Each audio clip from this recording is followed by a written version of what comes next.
بيشدهوش قوي ان كل مره لانجري، ما بيشدهوش قوي الجسم العريان او المظاهره حاجات كتير. في حاجات معينه انت بتشتغلي عليها، فركزي لي بقى في حته ان انت ازاي تتكلمي بدلع. تمام؟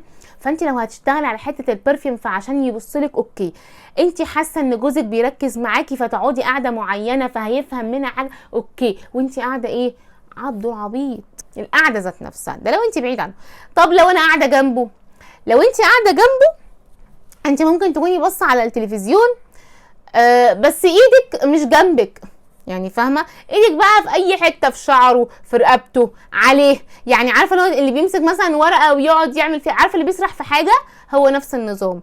وانت اصلا مش مركزه معاه، يعني مش باصه في عينه، يعني مثلا مش عايزه منه حاجه او مش مستنيه منه حاجه، لا انت بتتفرجي على التلفزيون في حته رقيقه كده، فاللي هو جسمه اصلا هيروح في حته تانية. والله العظيم 3 انا عايزه اقول لك ان الرجاله بتفرق معاها الحاجات دي جدا. تيجي واحده بقى تقول لك ايه، طب انا دي ما بعرفش اتكلم، طب اعمل ايه؟ انا نفسي اكون دلوعه.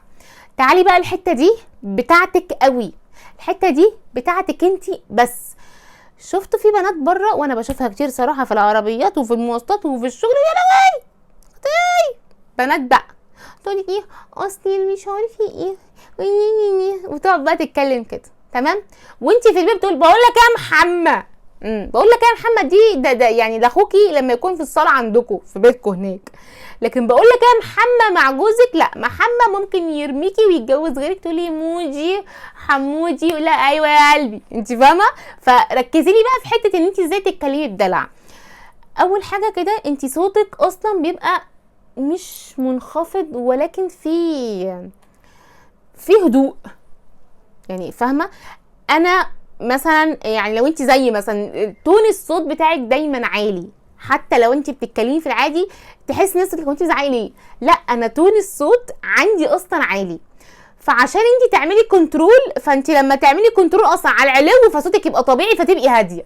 طب لو انت اصلا كلامك عادي بس عايزه اكون دلوعه، فالصوت هيكون فيه شويه بحه، شويه عارفه لو بس مش اللي هو عرسه يعني. تمام؟ حاولي تكنتري شويه على صوتك، دي اول حاجه.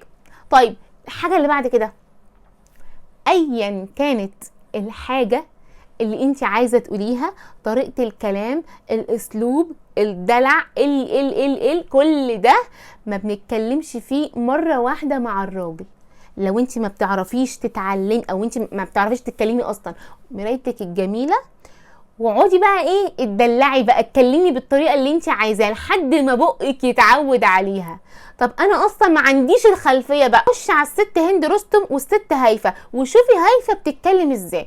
هيفا بتتكلم من هنا، عارفه ايش وهي عارفه انت ده، هي بتتكلم من هنا، ما بتتكلمش من هنا، ما بتتكلمش من بطنها، لا هي بتتكلم من اهو، عارفه اللي هو من عند الحبل بتاع الصوت هنا، اتكلم من هنا. فلما بتتكلم هنا الصوت بيبقى رقيق على حسب بقى اللي انت عايزه تتكلمي فيه بالظبط. طب انا من وجهه نظري تاخدي الطريقه او تاخدي الحركات من الناس بتوع الاغراء مرميين على اليوتيوب، ماشي، وقدام التلفزيون تشوفي جوزك بيحب ايه وتتكلمي بيه. ده انا من وجهه نظري، يعني انا من وجهه نظري كده.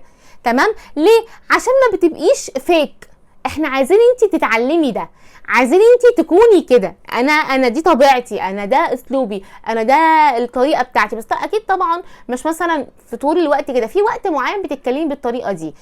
فهل هو هيسالك في ايه يعني مالك؟ لا ما فيش حاجه، انا هاديه بس، انا رايقه بس.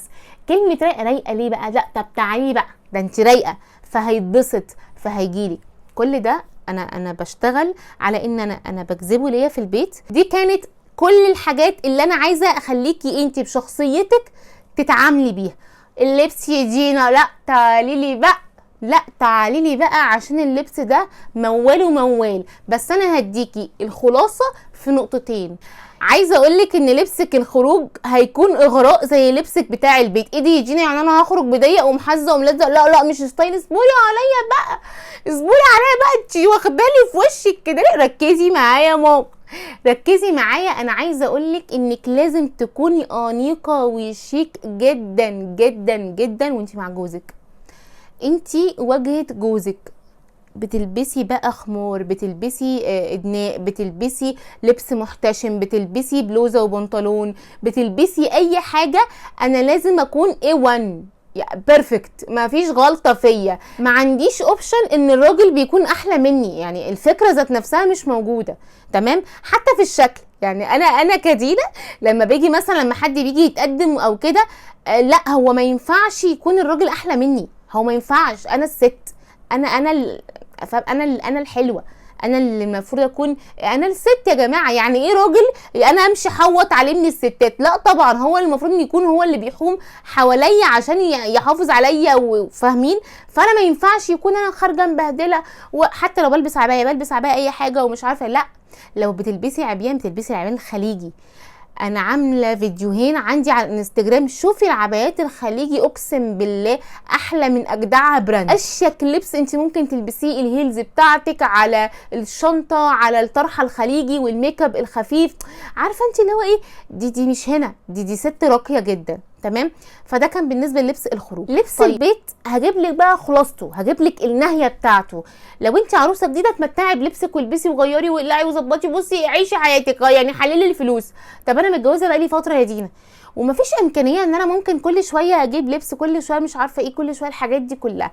تعالي بقى لاختك، تعالي بقى لبنت خالتك اللي هتقولك الموضوع في منت. ايه هو المنت؟ انت بتلبسي اي لبس عندك. بصي الراجل زي ما بقولك ما بيشدهوش قوي ان كل مره لانجري، ما بيشدهوش قوي الجسم العريان او المظاهره حاجات كتير. في حاجات معينه انت بتشتغلي عليها وانس ان هي اصلا باينه يعني محطوط عليها كده فروع نور، انسيه بقى. يعني عارفه انساني وخد عنواني، هو ده. انت لو تلبسي في البيت حتى العبايه اللي هي الصك، لو هتلبسي في البيت اي حاجه عاديه، لو تلبسي في البيت بلوزه وبنطلون جينز وبس البلوزه مثلا على الكتف واقعه مثلا مع شعر جاي على جنب مع التوكل مش عارفه ايه، انت بتشتغلي على نقط ضعف الراجل. نقط ضعف الراجل بتعرفيها امتى هو معاكي، يعني هو بيقول لك مثلا انا بحب كذا، في كذا بيعمل كذا، في كذا بيعمل كذا، في كذا مش عارفه ايه اللي بيوديه في داهيه واللي بيوديه في 60، فاهمه؟ فانت عارفه ايه اللي بيودي في داهيه واللي بيوديه في 60 داهيه، يعني الداهيه خليها الصبح، ال60 داهيه بقى بالليل، انت فاهمه؟ فبتشتغلي على ده. هل بقى خلاص كده انا تمام اللبس بتاعي تمام اشتغلت عليه بس كده؟ لا، الاكسسوارات بقى. بصي دهبك وحاجتك الليله دي كلها بتفرق جدا. دي انا بتخانق، مفيش حاجه اسمها بتخانق. الشخلله بتاعه الدهب لو انت ركزتي في الناس الارياف، دايما مرات عمك مرات خالك الناس الارياف لابسين العبايه والطرحه ومشمرين حته كده وشك شك شك شك. يا ستي ده انت لو هتجيبي دهب فالصو تلبسيه بس تعملي بيه شو، تعملي انت فاهمه؟ عارفه القلق ده الخلخال بتاعك. هاتي الحاجات اللي هي السامبل اللي ما بتتقلعش خالص. خلخالك ده اللي هو مش اللي بيعمل شخلله، لا، اللي هو بيبقى عباره عن، بصي يعني شوفي دي، بيبقى شوفي دي كده في منها خلخال حلوه جدا ثابته وما بتتقلعش. الحاجات دي ما بتتقلعش على فكره، بصي وجميله. ده اسمه جلد الحياه. جلد الحياه ده في الرجل بينور الرجل جدا جدا فوق ما تتخيلي. تمام. فكون ان انت قاعده مثلا حاطه رجل على رجل، فرده رجلك ماشيه مش عارفه ايه، ففي حاجه بت كده اهو بتشد نظره. ما بيركزش في الشعريه اللي طالعه في الايد لسه تحت الجلد ولا لسه، ما بيركزش في الحلق انت عامله لابسه حلق لونه ايه، ولكن بيركز ان الست كلها ايه، في الحاجه اللي بتشده بس. واحنا عرفنا الحاجه اللي بتشده ايه، فانا هاخد الحاجه اللي بتشده دي اتارجتها وامشي بقى. تمام. باي لبس عندك باي حاجه، ولكن خدي بالك من التفاصيل. كل الحاجات اللي انا قلتها لك دي هتخليكي ست، هتخليكي بجد وقت فعلا الانتركورس او وقت العلاقه ما بينكم، عارفه اللي هو هتخليه يقول ايه ده حلوه في ده، وبالنهار ست، يعني اللي هو ايه ده على طول ليدي. زي ما قلت لك في الاول، انا ما ينفعش اكون بجعر طول النهار وبالليل اصلي مش هيمشي، مش هيركب الموضوع، مش عارفه اللي هو ايه، في حاجه غلط، في حاجه مش مظبوطه. تمام. فدي كلها عوامل لو اشتغلتي عليها هتخليكي ست جدا، وتتعلمي كمان الاغراء اللي هو اصلا بيبقى جواكي. اما بقى الاغراء التاني اللي بالطريقه والحركات واللي مش عارفه ايه، هيبقى ليه فيديو تاني ان شاء الله. بس كده حلوين، هو ده كان فيديو النهارده. رب يكون الفيديو عجبكم، ولو عجبكم اوعوا تنسوني في اللايك والشير والسبسكرايب. اقول لكم استودعكم الله، السلام عليكم ورحمه الله وبركاته.